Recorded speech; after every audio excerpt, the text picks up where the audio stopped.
Hello everyone, good morning. তো বন্ধুরা, আজকে যেহেতু একটা স্পেশাল দিন, সেটা হলো আমার মেয়ের জন্মদিন। তো এই বন্ধুরা, আজকে আমি শুধু এই দিনটাকে পূজার মাধ্যমে চলাতে নেব। কেননা জানো, আজকে শুক্রবার, তো আমাদের নিরামিষ। তো এই অন্য কিছু তো করা যাবে না। আর এটাই তো সবচেয়ে ভালো, পূজা দেওয়া, সকালে বার্থডের দিনটা খুব সুন্দর করে মা ঠাকুরদের সাথে ঠাকুরের আশীর্বাদ নিয়ে কাটা। তারপর দেখো বন্ধুরা, ওই সব সেরে যদি যদি হয় মা নিয়ে যেতে পারে, তাহলে মন্দিরে যাব। মন্দিরে গিয়ে মেয়ের নামে ধূপকাঠি মোমবাতি জ্বালিয়ে দেব মার স্থানে।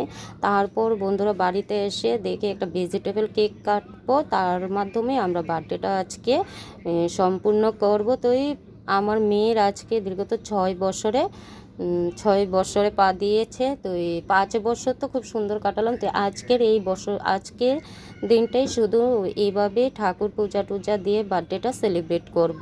তো বন্ধুরা, তোমরা সকলেই মিলে আমার মেয়েকে আশীর্বাদ করবে, ও যেন প্রতি বছরই হাসি খুশিভাবে কেটে বড় হয়ে যেতে পারে। তো এই বন্ধুরা, ভিডিওটা যদি ভালো লাগে লাইক করবে, কমেন্ট করবে, শেয়ার করবে। তো বন্ধুরা, বাই বাই, টাটা। তোমরা সবটা ভিডিও দেখতে থাকো। তো বন্ধুরা, আজকের দিনে যা হবে সেই ভিডিওটা তোমাদেরকে দেবো।